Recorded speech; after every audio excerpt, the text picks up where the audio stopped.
Hey everybody, Tim here for tonight's episode of Star Trek Discovery, Season 5, Episode 1, Red Directive. Fuck. Greg and Darren are not gonna fucking believe this. I liked it. I thought it was decent. I didn't love it. I didn't think it was the greatest thing I'd ever fucking seen. But I liked it. I thought it was pretty good. Going in with zero expectations, and I'm trying not to let my previous feelings like stigmatize how I'm going into this. I'm trying to go in this completely neutral, completely flat. That being said, the very beginning when they were with like they got their little blue drinks with stars in it, I was like, I want that cocktail. Like, cheers. Like, somewhere around here I have like bottles of Romulan ale from the Vegas thing, like way back in the day. That's a collector's item probably. Parts of it I liked, parts of it I didn't. Kind of go through it. The no more spore drive, I was just like, what the fuck's the point? Like, I didn't understand why even bring it up.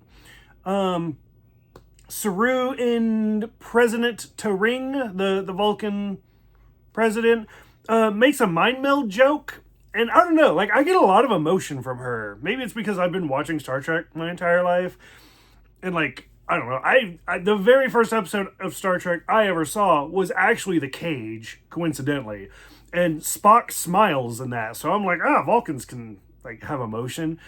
It's just, like, subconsciously I always think that. But I don't know. Like, every time I see her, I'm like, you have too many emotions. Like, it's something weird going on here. One of the things that I did like is they name dropped the Tholians and the Breen. Both great Star Trek villains, like that, like kind of, I was like, oh, hey, I got those reference. I was like fucking Captain America. I was like, hey. The Tholians are all the way back in the original series. I think we do see them in Enterprise, the Tholian Web stuff. The Breen go back to the Next Generation and Deep Space Nine specifically, but still, loved both of those villain references. And then the whole episode's about Romulans. So I was like, hey, we're just getting the whole gambit here. This is great. Kovach's Infinity Room, I fucking hated. I was like, what? This is like fucking where Q took Picard bullshit. I was like, it's the White Room. Or it's like, was it Invincible? Where it's like, hey, it's just outside of our visual range. Didn't give a fuck.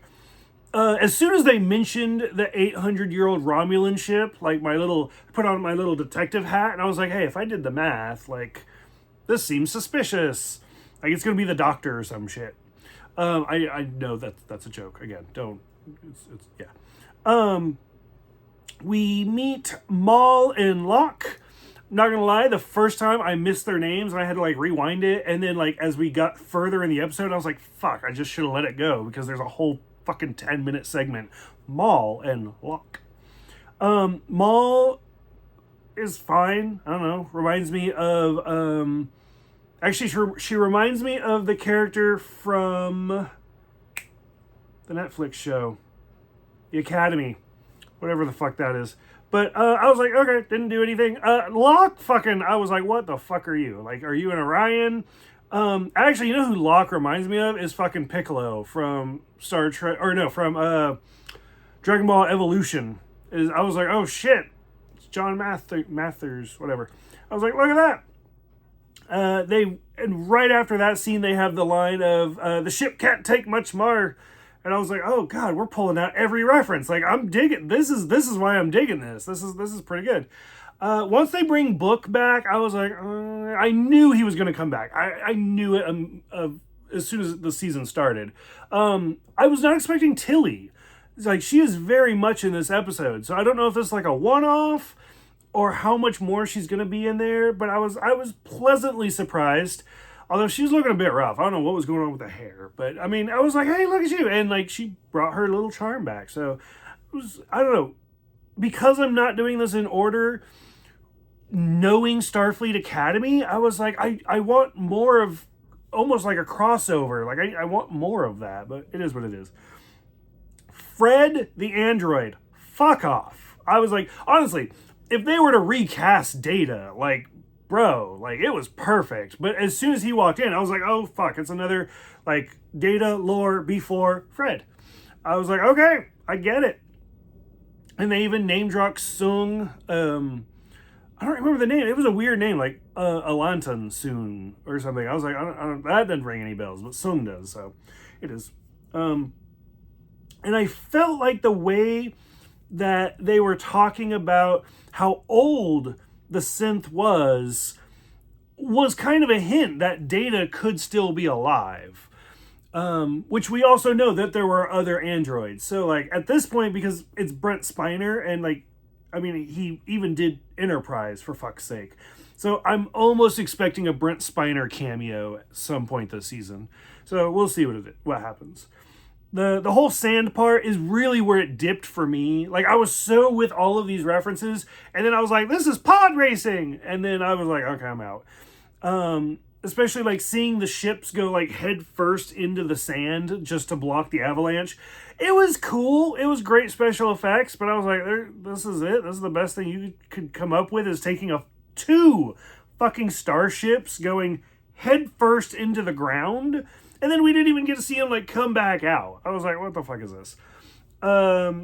Two big twists at the end. The first one, I already said, like, in the very beginning, with Saru and the President Turing, I was like, just fuck already. Like, we've seen it on camera for Discovery before.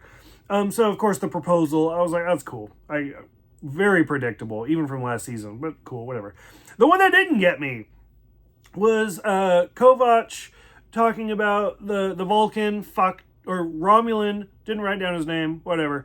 And as soon as they pull up the picture, I was like, I know that picture. And then they, like, zoom in on him, and I was like, okay, fucking third Romulan from the left, whatever. And then it ends up being from The Chase, which is one of my favorite episodes of The Next Generation, where, like, the creators, every fucking non-nerd is like, oh, in Star Trek, why does every person look the same? Hey, guess what? They made a whole fucking episode to explain that. And it's a good episode. Very obviously inspired The Changelings. It's even the same actress.